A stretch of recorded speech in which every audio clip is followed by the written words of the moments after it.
Praise the Lord. Good morning. ప్రభు నామంలో ఈ ఉదయకాల సమయంలో మీకు అందరికీ కూడా ప్రత్యేకమైనటువంటి శుభాభివందనాలు తెలియజేస్తున్నాను.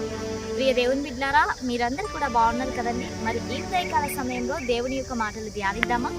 పరిశుద్ధ బైబిల్ గ్రంథం నుంచి 32వ కీర్తన 5వ వచనం.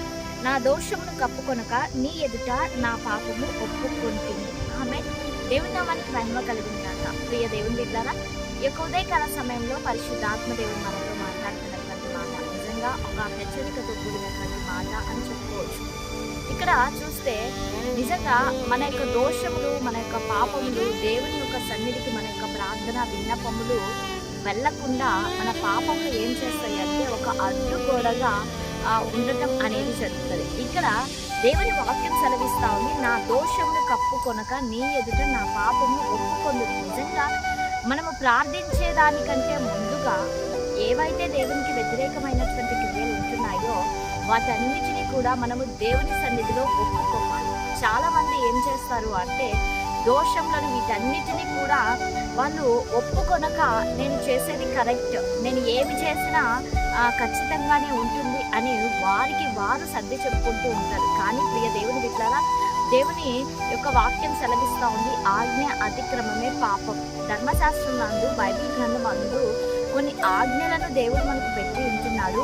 ఆ ఆజ్ఞలను ఎవరైతే పాటించక ఆజ్ఞానుసారంగా ఎవరైతే జీవించకుండా ఉంటారో, ఆజ్ఞలను ఎవరైతే అతిక్రమిస్తారో వారు పాపము చేసినట్లు. అయితే ప్రియ దేవుని బిడ్డలారా, మనము మనిషి యొక్క జీవిత విధానంలో ఏదైనా సరే తప్పు కానీ, దేవునికి వ్యతిరేకమైనటువంటి కార్యం కానీ, లేకపోతే శరీర కార్యం ఏమైనా కానీ మన యొక్క హృదయాల్లో ఉంటే వాటిని ఏం చేయాలి అంటే దేవుని సన్నిధిలో ఒప్పుకొని ఆ అతిక్రమములు ఏదైతే ఉంటున్నాయో వాటిని విడిచిపెట్టాలి. ఎప్పుడైతే అతిక్రమమును ఒప్పుకొని విడిచిపెడతాడో వారు దేవుని వద్ద నుంచి కనికరాన్ని పొందుకుంటారు అని దేవుని యొక్క వాక్యం సెలవిస్తూ ఉంది. ప్రియ దేవుని బిడ్డలారా, మన యొక్క దోషములు అంతా మనకు దేవునికి మధ్య అడ్డుగోడగా నిలుస్తూ ఉంటున్నాయంట. ప్రియ దేవుని బిడ్డలారా, మనము కొన్ని సందర్భాల్లో ఎంత ప్రార్థన చేసినా, ఎంత దేవునితో విజ్ఞాపన చెల్లించినా కూడా వాటికి జవాబు పొందకుండా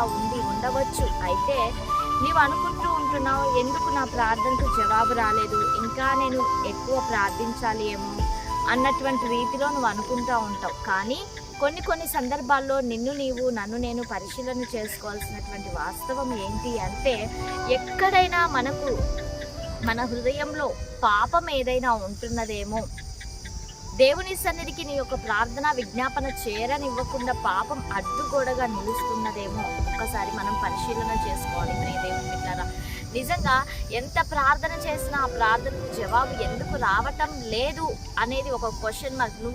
నీవు ఆలోచించుకొని ఏదైనా హేయమైనటువంటి క్రియలు, ఏవైనా అసహ్యకరమైనటువంటి క్రియలు, ఏదైనా దేవునికి నచ్చనటువంటి క్రియలు మన యొక్క హృదయాల్లో ఉంటే వాటిని ఏం చేయాలి అంటే తీసివేయాలి. దేవుడు పాపమును ప్రేమించడు, పాపిని ప్రేమిస్తాడు. పాపి చేస్తున్నటువంటి పాపమును వాటన్నిటిని కూడా ఆయన తీసివేయాలా. ఏ ఒక్క మనిషిలో ఎవరిలో కూడా పాపము చోటు చేసుకోకూడదు అని దేవుడు ఆలోచన చేస్తాడు. ప్రియ దేవుని బిడ్డలారా, కాబట్టి ఎక్కడైనా మన యొక్క హృదయాల్లో పాపం అనేది ఉంటే, మన యొక్క ప్రార్థనకు జవాబు రాకోకుండా చేస్తున్నటువంటి ప్రతి దేవునికి వ్యతిరేకమైనటువంటి కార్యాలన్నిటినీ కూడా ఈ యొక్క ఉదయకాల సమయంలో తీసివేసుకున్నప్పుడు పరిశుద్ధాత్మ దేవుడు ఖచ్చితంగా గొప్పగా నేను తన యొక్క దీవెనలతో నింపనై ఉంటున్నాడు. ఆమేన్. మరి అందరం కళ్ళు మూసుకుందామా? ప్రార్థన చేసుకుందాం. సర్వోన్నతుడా, సజీవుడా, సర్వాధికారి, మీకు వందనాలు ప్రభువా. ఈ ఉదయకాల సమయంలో ఈ కార్యక్రమాన్ని చూస్తున్నటువంటి మీ ప్రియ బిడ్డలందరినీ కూడా మీరు పేరు పేరున దీవించండి, ఆశీర్వదించండి. అయ్యా, నీ బిడ్డలందరికీ కూడా మంచి ఆరోగ్యములను దయచేయండి ప్రభా. ఎక్కడ కూడా మా యొక్క హృదయాల్లో పాపము లేకుండా తండ్రి, పరిశుద్ధతలోనికి తండ్రి దేవా, మీ బిడ్డలందరినీ కూడా మీరు నడిపించమని అడుగుచుంటున్నాం ప్రభా. నీకు స్తోత్రములు. పరిశుద్ధాత్మదేవ, ఈ దిన సమృద్ధి చేత ప్రతి ఒక్కలను కూడా మీరు ఆశీర్వదించమని యేసు శక్తి కలిగిన నామంలో అడిగి వేడుకొని పొంది ఉంటున్నాము తండ్రి. Praise the Lord. God bless you all. Have a good day.